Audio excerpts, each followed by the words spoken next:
Welcome to all our delegates joining us live on YouTube. We are pleased to present our first successful selling webinar. What an exciting day for us here today. We are live from the TPN studio. My name is Peter Menon and I am the head of legal at TPN Credit Bureau. Just to give you a little bit of administrative information before we start, I know you all like to hear what we're busy doing and how we're going to go throughout this 60-minute session. The format is as follows. We're going to have a successful selling discussion for around about half an hour with my co-host, Werner, followed by 15 minutes of property analytics, a show and tell, and ending with 50 minutes of Q&A. Greg Mason, obviously our legal eagle, is online on YouTube, busy handling the chat forum. So just remember, you can send through your questions throughout the session. We will be dealing with those in the 15-minute Q&A right at the end. Please stay until the end because, as you know, your CPD certificates and those points are incredibly important. I'll deal with that now when we go through the survey as well as with the feedback form. And of course, we have our MD here in studio today, Michelle Dickens, as well, and she'll be fielding the questions for the Q&A right at the end. So once again, going to have a little bit of a half an hour discussion with my co-host, 15 minutes of a show and tell on property analytics, and thereafter a nice 15-minute Q&A session. Just before we get going, please don't forget, like I mentioned, CPD certificates and all of those points, vital. You'll get 1 point for the hour that you've joined us today. The survey or the form will be available during the 15-minute Q&A session right at the end, as well as being available for 1 hour thereafter. So 45 minutes, it's going to be available for an hour during the Q&A session, as well as 45 minutes thereafter. So please make sure you fill out that survey so that you can get your CPD certificate as well as your points. And remember, you need to be logged into YouTube to be able to comment. That also means you need to click the subscribe button, of course, to the TPN YouTube channel, and make sure you keep us in those notifications so that you know when these sessions come around next time. Werner, without further ado, I've got my friend and colleague, property colleague here, Werner de Waal, the broker owner at Remax Infoglobe Midstream.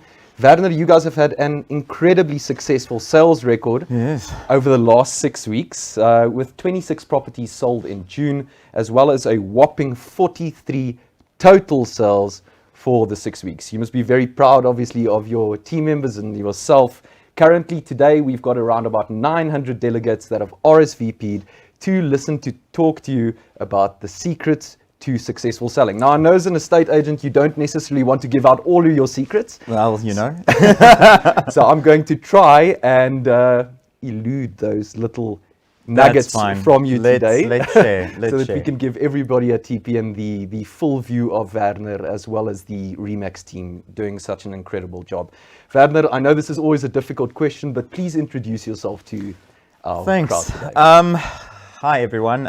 Thank you for tuning in. Thank you, Peter, for the introduction. I'm Werner de Waal. I'm co-broker owner of Remax Infoglobe in Midstream. I'm also a sales associate, so I am still involved in selling and managing. And I have been in real estate since 2014. It's been quite an interesting ride. I have to be honest. And things just didn't happen like overnight. So to give you, I think I should start. You said I should start maybe right from the beginning. So please do. So let me start where it all began. In 2013, I ended up losing everything. I literally had nothing left. Lost my car. Didn't know where I was going to go. I used to be in real estate at a younger age, but I think I was still too young. I was 23, 24 when I initially started in real estate, and I left the industry in 2007. But what happened was in 2013, when I lost everything, I just decided, well, this is my last chance to really give real estate a go. And well, I had nothing to lose. I already lost everything. So I don't feel, I hope my bank manager's not listening, but I had to do a few things that I'm not really proud of. I had to, like for instance, fake a payslip just to be able to buy a car and to be able to go into real estate and take clients out. So I saw an opportunity or a gap in the market in a particular area that we're still focusing in, and there was a new developer that bought over a development that was it went bankrupt. So, and I saw an opportunity and I thought, well, let me position myself in this particular area and let's get started. So I'll never forget it, me parking outside that estate every day from 8 in the morning till 6 at night with the car I bought. That was a VW Polo, I'll never forget it, sitting and waiting for clients to come. And that's what I did 7 days a week, every single day. And it paid off. It paid off so much that the developers, salespeople started complaining about me, and they just spoke ill of me and said, I'm stealing their clients and stuff like that. But what actually happened was you didn't pick up any for sale boards and throw them I didn't. away. No. I wasn't one of those that took out their show boards and for sale boards and threw it in the bushes. No, I wasn't any of those. But what was, them going to the developer and complaining actually counted in my favor, because what happened was the developer phoned me one day and I thought, oh my heck, I'm in trouble. How am I going to get out of this? So he phoned me, he said to me, listen, I want to see you. I went through and met with them, and he said, listen, my staff are complaining about you all the time. You're always there, you're always selling. Why are you doing this? I said to him, listen, I need to make ends meet as well. I'm just trying to I'm just trying to sell, trying to make a living as well. So he invited me and said, listen, well, instead of you working against us, why don't you come and work with us? So I was like the first external real estate agent that this particular developer, which is quite a big developer, has ever appointed to sell in their estate. And yeah, we've just been there, but it's not just about that. That's just the story of where I came from. But there's so many other things on what I've learned along the way that helps me make, this business successful. Well, let's definitely get into those specific questions or queries. Sure. So I think that what everybody wants to know at the end of the day is 43 sales in 6 weeks. I mean, was it a surprise or is it just business as usual? Look, it did come as a massive surprise. I'm not going to lie to you. We were expecting, during lockdown, we didn't really know what to expect. We thought, a lot of people would have lost their livelihoods, their jobs, all of those type of things. And we were expecting the rental market surprisingly to boom, which it didn't in our particular area. I know in our office it's maybe a different story, but in the particular area that I focus on, it hasn't been so successful, or rentals especially. And that's the Pretoria New East area. That's the newer east of Pretoria. So look, it's not business as usual. Like I said, we are, when I checked the statistics last night, we're about 107% up in sales, and that's rand value sales since the beginning, and that's year to date compared 2020 to 2019, so it's 107% up. But just for the months of June and July, we're up 293%. So that's quite a massive jump. When you told me those statistics last night, I was gobsmacked. You can't imagine it, eh? During a pandemic. During a pandemic. So we obviously talked a lot last week regarding this specific session, and one thing you definitely mentioned was consistency, and every day getting to work and doing the things that you're supposed to be doing, but consistency in the workplace. So speak to us a little bit about that. What is your consistency? What do you see the success that you've currently reached in your everyday life? Look, Peter, that's a number of things that I think that contributes to it. And like I said, the consistency is absolute key. You need to wake up every morning. There's no recipe to success. It's just what you do. And we try and manage our business a little bit different to a normal estate agency. A normal estate agent would go out to a property, they would list it, they would take photos themselves, they would pop it on the internet, do a show house. We try and approach it a little bit different. So we try and market a property as a marketing agency. So we look at a particular product, which is the seller's property. We then try and position it in the market. We do professional photographs of the property. We do videos. We do Matterport walkthroughs. We do drone videos, drone shots. We do a proper write-up of the property, and we then advertise it on the various portals. But on top of that, there's additional work that goes into it as well. So we also do the show houses and those type of things. But we focus a lot on digital marketing as well, such as social media marketing, Facebook, Instagram, those type of things. But we're also, our business is kind of built more on technology as well. Because we believe that technology is a way to make communication with your customers so much easier and so much more effective. So basically, to get back to your question initially that you asked, what's the daily grind? You get up in the morning, you start working, and you work until you're done. And it's a lot of people think real estate is a part-time job. Hey, it's not. It's definitely not. Real estate is a full-time job. If you think you're going to do it part-time, then go for it. But you'll be average. You won't be a successful estate agent. So what I always say is real estate agents don't have weekends, so I don't either. So I always understand the clients calling me on a Sunday or a Saturday, trying to discuss legal process, of course. Exactly. So Werner, from a personal standpoint, I purchased a property from you guys about 4 or 5 years ago. I can't even remember. But you guys have a very unique transfer process. Take me a little bit through your guys' transfer process. What are you doing different? What is the value-added service that you're giving to just not the seller but the purchaser as well through this?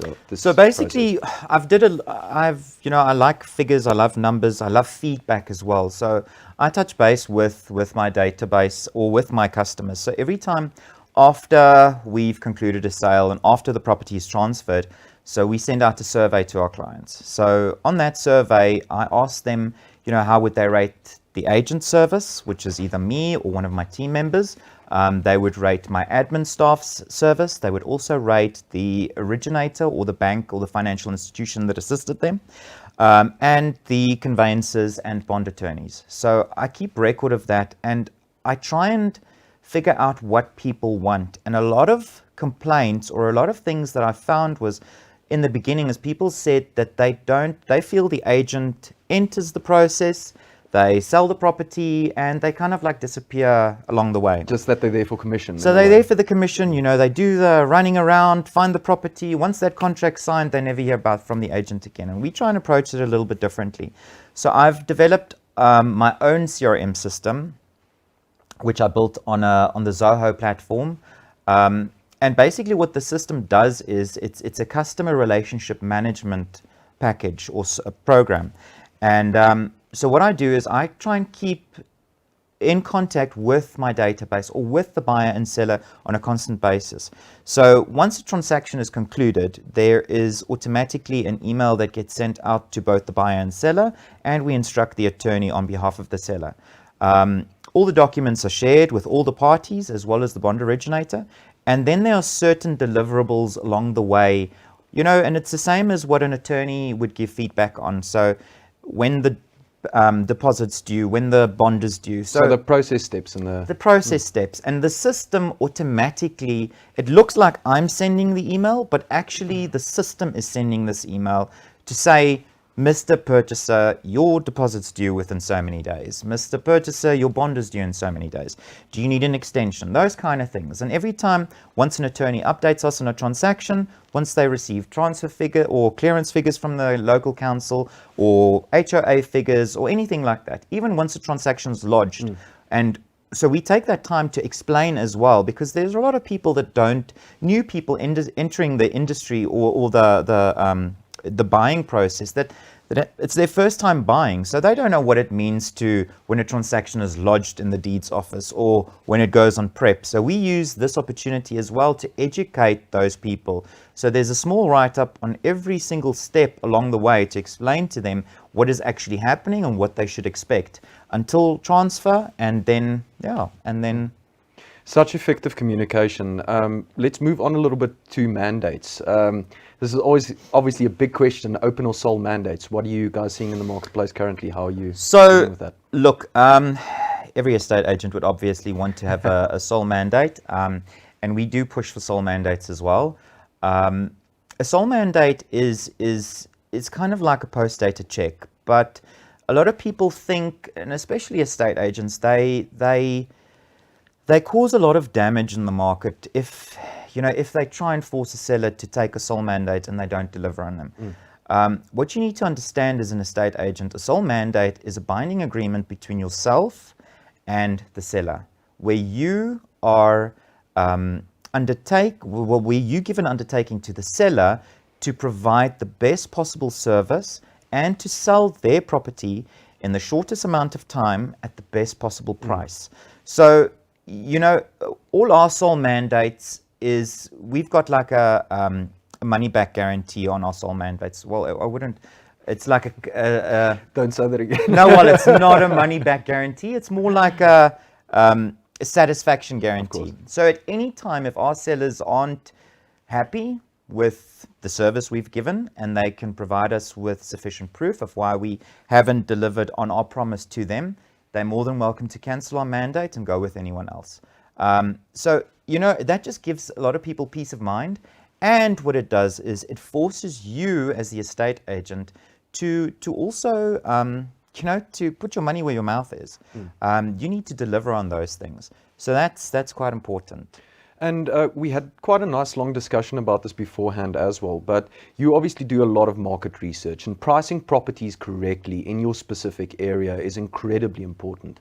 Take us through that process that you go, and how do you actually price the property correctly, not too high, not too low, but in that specific bracket that you really want to reach. Okay. So, like I said earlier, if you want to be an average agent, you're going to focus on averages, and you can't always focus on averages. So I believe every single estate agent, and if you want to be a specialist in your area, you can't rely on information providers like Lightstone. And I don't want to knock, I'm sorry, I'm using them as an example. I don't want to necessarily knock them. It's a perfect platform, and it's brilliant. But the thing is, they would give, if you're going to do a CMA or a computer, what do they call it? Generated valuation. So what it does is it gives you an average. It takes properties out of the area, and it gives you an average sales price for these particular properties. Now, that's fine. You can get kind of like an idea of what the property might go for, but it's not the correct way, in my opinion, to price a property. I do work on average as well, but I take it a step further. So I know exactly what has sold in my particular farming area over the last 5 years. I know who sold it. I know for what it was marketed at. I know how long it was in the market. I know at how much it sold. I know what variance there is between the marketing price and the sales price. And I also know whether it was a distressed property, whether it was a deceased estate, what was the reason why the property sold, and if it sold for a lower price, what was the reason why it sold for the lower price. You also need to take other factors into consideration. Was the property sold directly from a developer? Was it a contractor who built it? Was the seller VAT registered? Was there a VAT component on the property? Stuff like that. Because people are going to compare properties. To give you an example, a contractor might sell a property, and it might be a 350 square meter property, and he might sell it for 3.7 million rand. Now, that 3.7 million would have included VAT.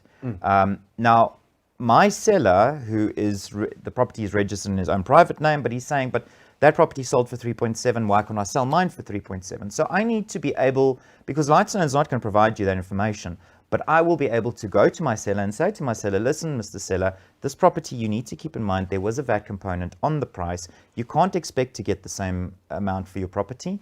And yeah, so that's why I approach it a little bit different to, of course. But you need to know what's happening in your area. You need to know what's selling, why it's selling, what it's selling for, what it was marketed for, and how long it took to sell. So those are the most important things. Context and the research is so incredibly important. And you alluded to something earlier in the session, and you said, you guys spare almost no expense when it comes to marketing the properties well and marketing the properties through the correct channels. Yes. You guys take professional photographs Yes. before you do that. So just speak to us a little bit about that. So, yes, I don't believe in, I believe the property needs to be staged correctly. It's all about, look, in today's day and age, we are bombarded with information. All of us are on Facebook and on Instagram, and you're watching television, and there's always these images popping up. There's just so much for you to consume. So if you're going to go onto Property 24 or Private Property or any other property portal, you know, you're going to scroll through the photos, and what's really going to stand out for you? Yeah. You've got one shot at drawing attention. The first impression of the property. First impression. If you're going to put a photo there of that you took with your Nokia 5110, sorry if anyone still has that, but it's not going to, you know, you're not doing the property any justice. The property needs to display correctly and professionally, because like I said, you have one shot of actually getting attention and getting people to click on your advert and to contact you to view the property. So we take a lot of time, and we spend quite a substantial amount on professional photographs, videos, Matterport videos, walkthrough videos, drone photography, quite a lot. And as I said, we do proper write-ups of the property. I believe it is crucial. It is crucial. Other technological changes that you guys have made during the pandemic, have you guys moved a little bit more to online, or do you still feel the on-site viewings is important when showing people the properties? Look, the thing is, we did go through a phase. I actually I sat in on a webinar during the lockdown period with Remax in Israel, where they presented, they went completely digital. So during the lockdown period, they did digital walkthroughs of their properties or video walkthroughs, and they had, you know, they were quite successful in doing it. We've also implemented it in our business and especially in our office as well, where we do virtual walkthroughs on weekends. So we don't do show houses anymore. So we do virtual walkthroughs. I don't think it is going to be the new norm. It's just my opinion. I might be wrong, but you know, if you want to buy a car, you're not going to buy a car online. You want to get into the car, you want to smell the car, you want to touch the car, you want to feel the car, you want to drive the car. And it's the same with a house. You can't just buy a property with someone walking through the property and showing you a video. Yes, it creates appeal, it creates interest, but someone would still want to go and view the property. So it is definitely, it's something that assists, but I don't think it's something that'll take over where people would only buy properties virtually. Of course, let's face it, at the end of the day, a person purchasing a property, even if it is now with the lowest interest rate, it's probably the biggest transaction that they're ever going to make in their lives. And you trying to make them feel as comfortable as possible through the process. Exactly. So Werner, Michelle asked you this question during our initial Zoom session, and I absolutely loved your answer to this. So, for example, you were to start all over right now. What is the first steps that you would take to build your business up again like what you've done? Okay, so if you were to start off, say, for example, your dream of going down to, let's call it Belito. Yeah, let's call it Belito. Kim, if you're watching, I'm coming. I'm joking. So, like if I had to move down to, or move to a different area, and I suppose this could relate to anyone that's thinking of starting a real estate career. A lot of people, how do I explain this? I love using the example of real estate's like fishing. So someone would sit next to the ocean, someone would sit next to a dam. You know, you're going to pop a bunch of lines, fishing lines in the water, and you're going to catch fish. But this one person's going to catch saltwater fish, you're going to catch, you know, dam fish. I'm sorry. But we can go bass, it's fine. But you know, you can't mix the fish into the different ponds because where they won't survive. And it's the same with property as well. If you're sitting next to one person who has one line in the water, and you're sitting with someone that has 10 lines in the same pond, that person with more lines will catch more fish. So to get back to your question about what I would do is, when moving to a new area, I would first start off by looking at statistics. I love Incredibly statistics. data driven. I love statistics. I like looking at, what makes an area tick. So you would start off by looking at an area, choosing an area and choose an area that you're going to be living in or that you feel is going to be selling quite well. But don't necessarily just look at what's selling well, because you need to establish why it is selling well. Is it a new development? Has it been developer sales that have done well? Is it close to schools, close to amenities, those type of things? So there's a lot of planning that you would need to do before identifying an area that you're going to work in, and yeah, Of course, and then take it from there. And that market research, I actually wrote down 4 specific things that you mentioned, and the one was making a database. It's creating your own database of people Very in the area, important. of sellers, of purchasers, of people Very that you need to important. contact for your mandates. That you still see as an incredibly vital aspect. It's vital. It's vitally important. So what we've done is, and what I would do in any area is, I would create my database. I would have every single property in that area, the information on that property. I would pull the information on every single seller. I would pull contact details, and I would build up a database. So if you're going to start a new area, it is vitally important, because you would have someone that's been there for 30 years and they well known and people would use them, and a lot of people have probably bought and sold from them. So you as a new person need to enter this market. So what are you going to do? You need to start contacting and reaching out to those people. Now, it could be subtle kind of messages that you do. So when you're building up your database, you would automatically be able to get people's ID numbers. And from the ID numbers, you'd be able to establish when it's their birthdays, when they bought the property, when it's the property's anniversary. And on those dates, you start communicating with them.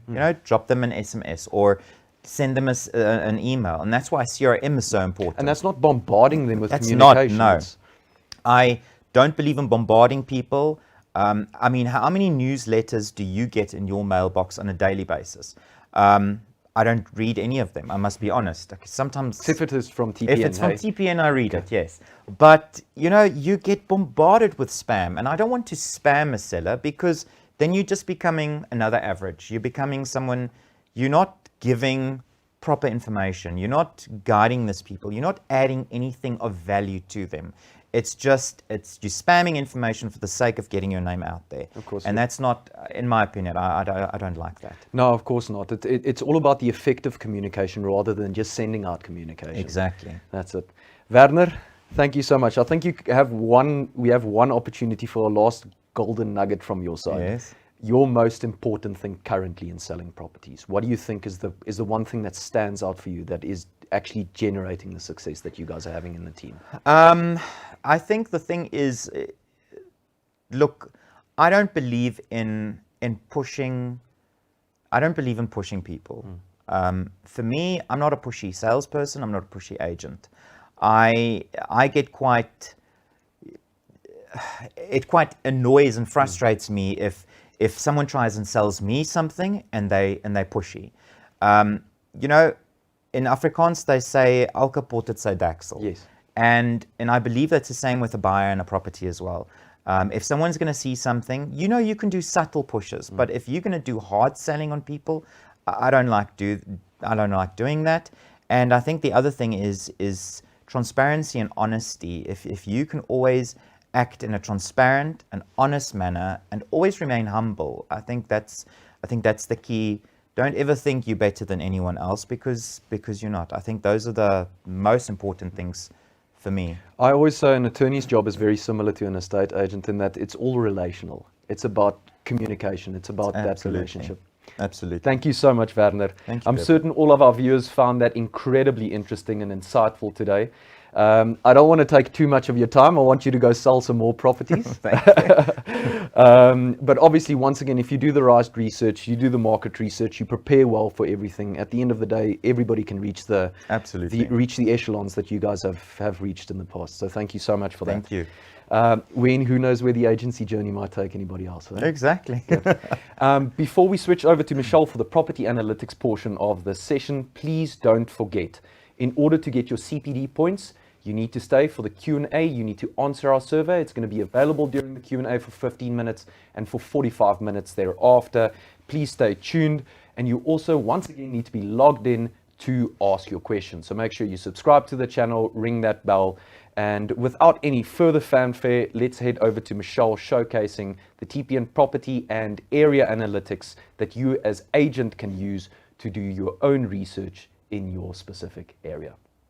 Thank you, Peter. Thank you, Vanna. Folks, what I'd like to do then is just quickly showcase the TPN property analytics. So what we're looking at here is our shop. So shop.tpn.co.za.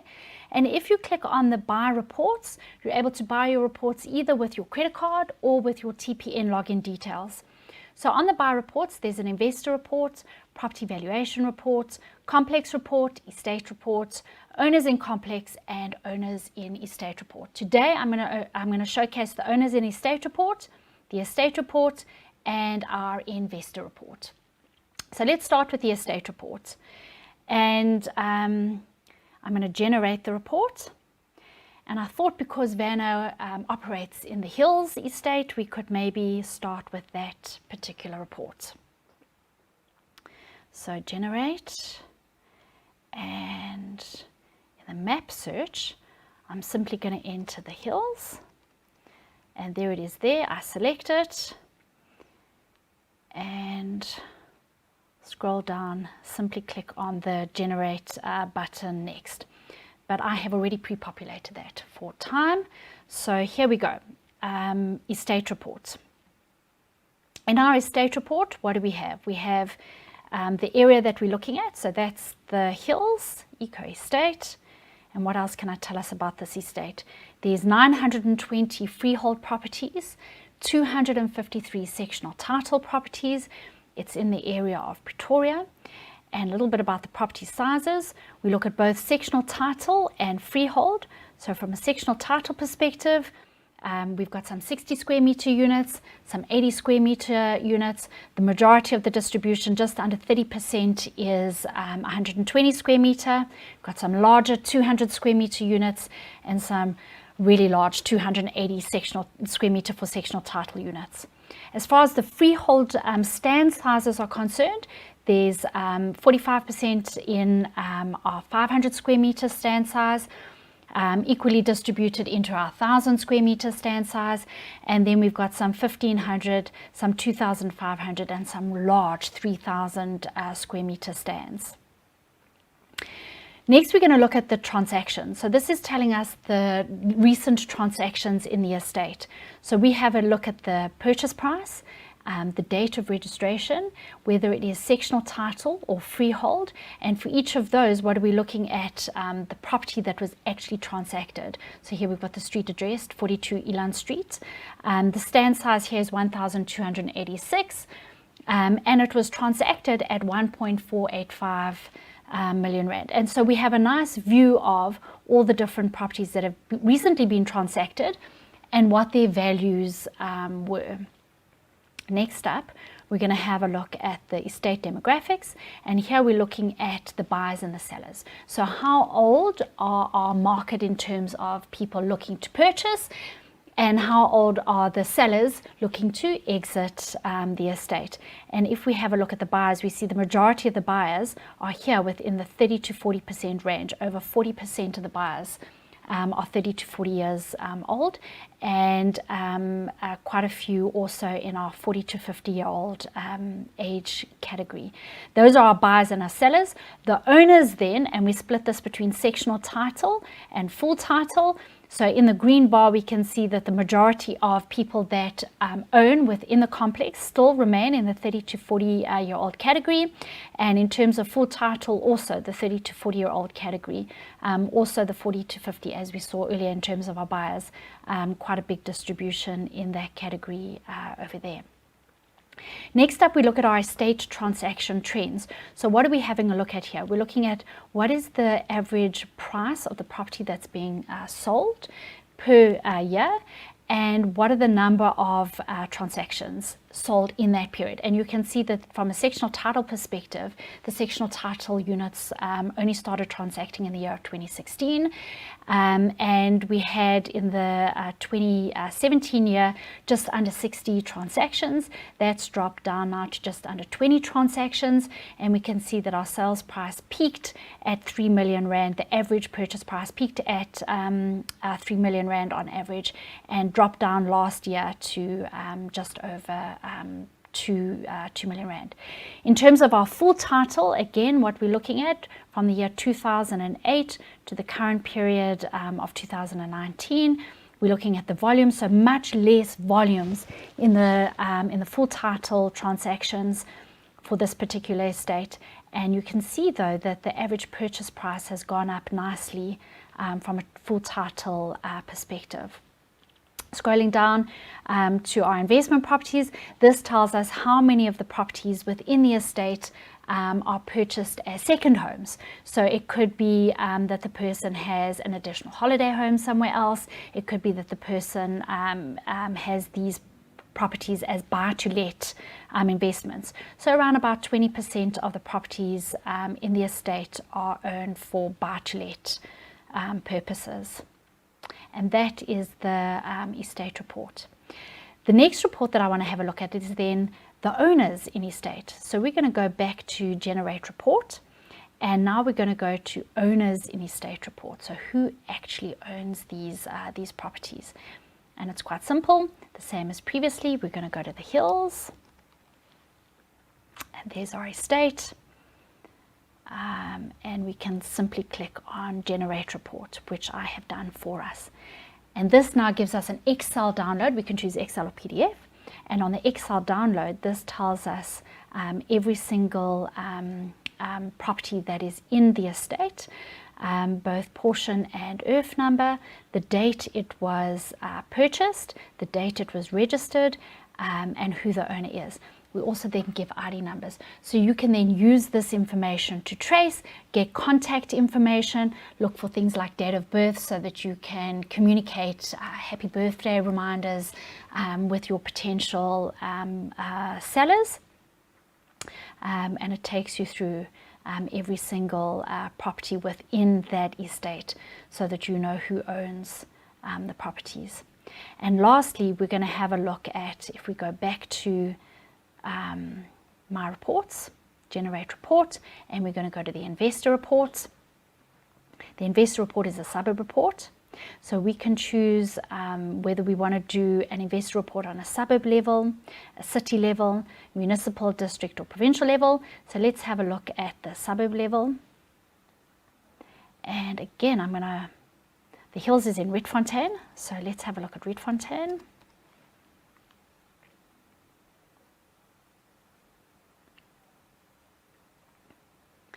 And it's quite nice because I can scroll in. I can say, oh, that's a nice area and I want to do a report just on that area, or I can select areas that might interest me around it. So I can build my own report.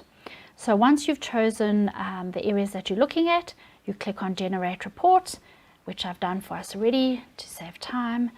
And this is the TPN Investor Report. And on the TPN Investor Report, we've got to look at the area that we've selected. So that's our Rietfontein area.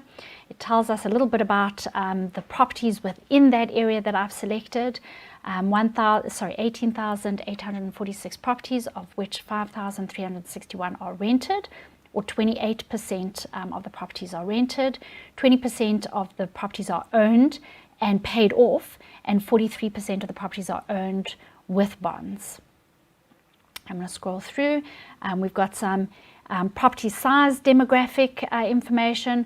We've got household size, demographic information, population groups, language and education, household head, age, employment status, annual household income. And then if we scroll through to the property transactions, you're going to recognize this chart. It's similar to the one that we did on the hills, but for a bigger area. This tells us the number of sectional title properties that are transacted per year.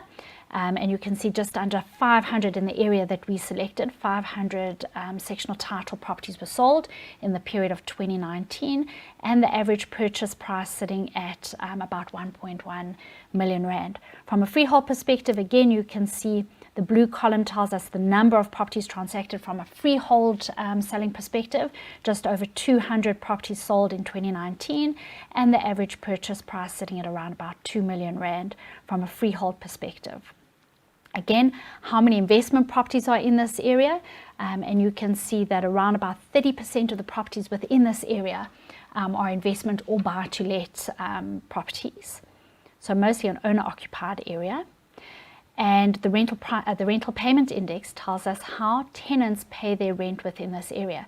So you can see that this is an excellent area in terms of good standing. 91% of tenants are in good standing. So if you own property and you're buying for a buy-to-let purpose, your tenants have an incredible record in terms of their good standing ratio, compared to the province where only 79% of the tenants are in good standing, compared to nationally it's 81% at the moment. So good area in terms of collection. And then we've got the yield. So at the yield, and we're looking at the suburb, that's the green bar over here. From a sectional title perspective, we can see that you've got around about a 10.5% yield. So what is a gross yield? A gross yield is calculated by what the market value is in comparison to the annual rental. So whatever the rent is times by 12, divided by the market value, and that gives us the yield on the property, the gross yield on the property. So sectional titles coming in at around about 10.5%. And full titles coming in at just under 8.5%. And that is in comparison to the town. So you can see the Pretoria area versus the Rietfontein area. Rietfontein's doing better than the Pretoria as a town. We then look at the rental price trends. So here we're looking at over a period of time. There's a timeline. What is the average rental price for sectional title? It sits at around about 8,000 Rand. It's not moving much, but we've got a high of 12,000 Rand and a low of 6,000 Rand. So that's the range that the rentals are transacting in at the moment from a sectional title perspective. And then from a full title, again, we've got a bigger range between 6,000 and 18,000 Rand, although the average price sitting at around about 12,000 Rand. So that's your average rental price index. And then, of course, we look at the data between a less than 2 bedroom, so 1 bedroom studio bachelor, versus a 2 bedroom versus a greater than 2 bedrooms, so 3 bedroom plus. And it's over a time series, so 2018, 2019, 2020.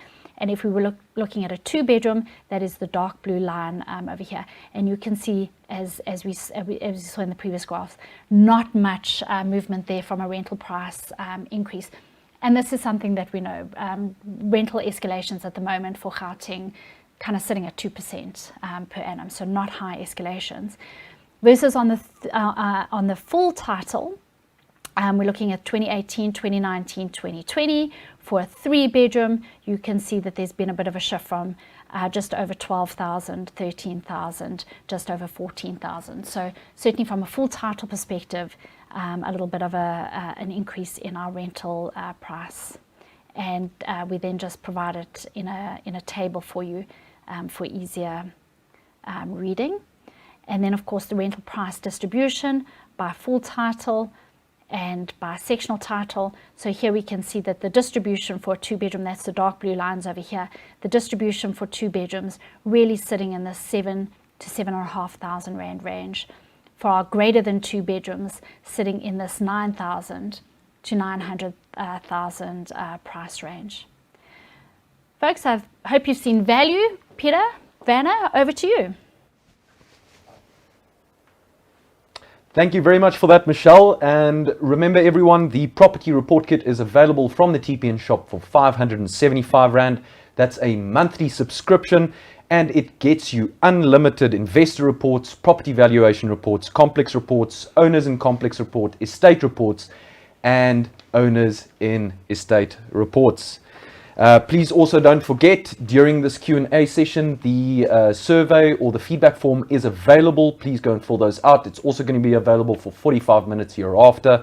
Michelle, would you please join us for the facilitation of the Q&A? Thanks, Peter. Thanks, Vanna. So we've got some good questions coming through, and I'm doing them just in the order of which they came through. So I'm going to be alternating between the two of you.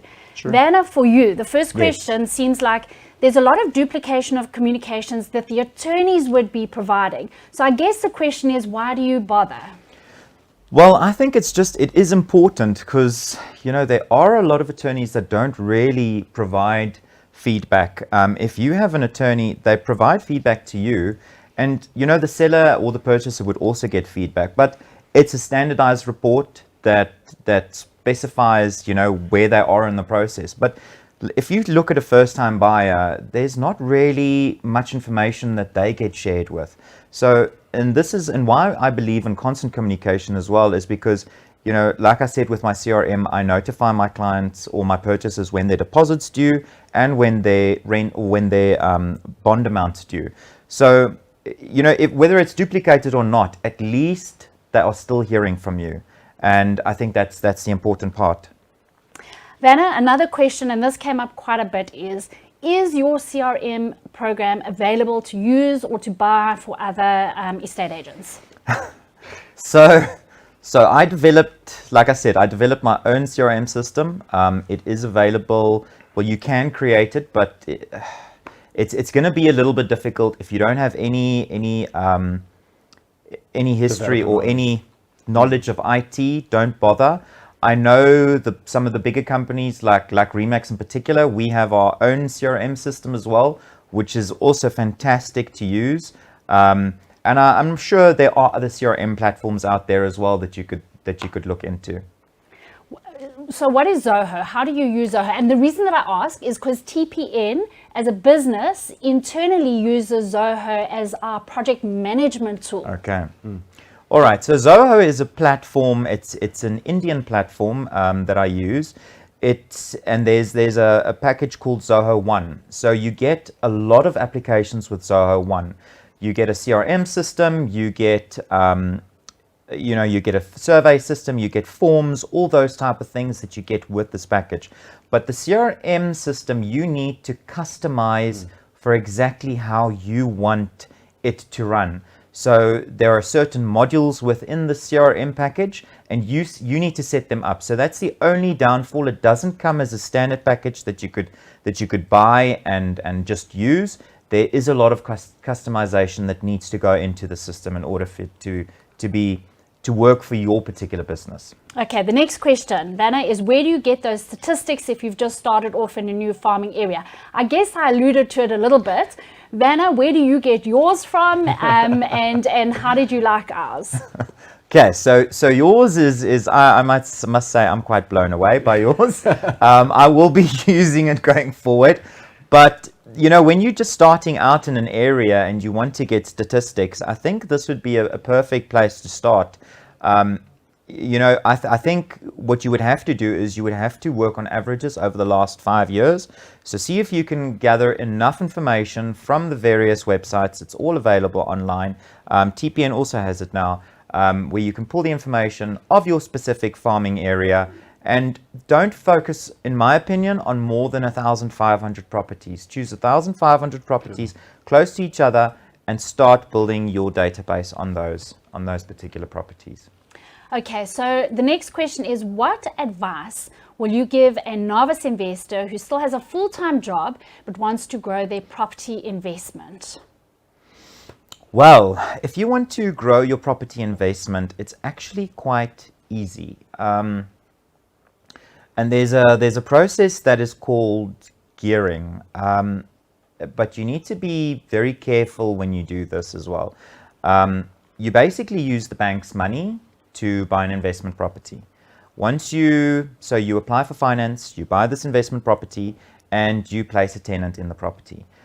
You need to make sure that you don't suffer too much of a loss, but remember, the shortfall between your bond payment and the actual rent that you're getting in, the interest is tax deductible, your rates and taxes, your levies, all those things are tax deductible. So what I would recommend is, if you want to build a portfolio, start off by buying one investment property, rent it out, keep it for 6 months so that you can prove to the bank that you have a tenant in there and you've had a tenant for 6 months. Some of the banks don't work on future income. I think one of the only banks that currently work on it is... Oh, can I interrupt? Yes. Absa Bank works on it, and Absa they Bank's- use TPN data. Yes. The reports that we just shared with you now, that's Yes. the data that they use to give I you a wanted to future. say Absa Bank's currently the only bank that works on future rental income. The other banks don't. So, but if you can prove to the bank that you've had a tenant in your property and you can supply them with a lease agreement for at least 6 months, then you would be able to purchase another property because it wouldn't affect your affordability too much. So that's how you would, that's my advice on how to start building a... I think one of the prerequisites is that you do a TPN credit check, if I've got it. I'm joking. Yes. Vanna, another question for you. Yes. Thank you so much, Vanna. What type of digital tool has had the most impact on your sales? Look, social media is quite a powerful tool, but it's not necessarily the best tool. You do get a lot of leads from social media, and especially with digital marketing. But I think the platforms in the current market still does very, very well. I've seen, and especially from private property, look, Property 24 we get our most leads from. I hate to say this. Private property has increased. They have a new CEO at the head of the helm, and it's going well. So I think I think invest in both portals and in your own portal. I know there are other portals out there as well. So the more exposure you have, the better. So I wouldn't say there's one in particular, but yeah, I think the portals are very powerful. Peter, could you name for us another portal other than Property 24 and Private Property, although we think they're both great? Michelle, really have to dig deep for this one, but TPN Prop Pay and TPN Rent Pay, possibly? I'm okay with that. Right. Next question. I'm talking Peter, from a sales Isn't perspective. that our free listing site? I'm not sure. Okay, Peter, next question. Does TPN give access to contact telephone numbers anywhere on their system? Yes, it does, but it's only available through the credit bureau site, through the tracing function. So if you run it through there, you'll be able to pick up the contact details through the tracing, yes. Perfect. Peter, next question. Isn't contacting owners now against Poppy? Because as we know, Poppy's now effective. Of course. Yeah. So remember, Poppy, with its commencement date, is only 12 months from the initial date that it was promulgated, which was a month or so ago. So you've still got about 11 months to be fully compliant with Poppy. However, we are running a full Poppy seminar for the property industry on the 20th of August. So please tune in for that, and make sure, obviously, because you're now on YouTube, go and click that subscribe button, because then you're going to get the notifications through to show you exactly when we are running the next session, specifically on that Poppy. It's vitally important that everybody gets in line. Actually, for that Poppy seminar, Peter, what we're doing is we're doing a case study and an assessment, a readiness assessment on an estate agency firm. So we've got live practical case study information to give our delegates back on Fantastic. that. So it's not just theoretical, it's actually practical for that We're done session. with theory. We're now in the, it's real. So It's real. let's That's make awesome. it happen. Good. Right, next question. Peter, can we re-watch this video? You can definitely rewatch this video. It is going to be posted onto YouTube directly after this, so you can watch it as many times as you'd like. But everything's still available, so you can still go and comment, but it's going to be available directly on YouTube right after this. Okay, so immediately, hey? Vanna, an important Yes. question for you. How do you convince the seller to a market-related price if they insist on selling at an unrealistic price? Look, it's that's where price counseling comes in, but that's also why it's very, very important to have a house price index that I use. It's very easy for me to sit with the seller and to say to the seller, listen, Mr. Seller, this is your property. These are the other properties that I've sold. This was the listing date of the property. That's at the price the seller initially listed the property at. This is the amount of time that it took to sell the property.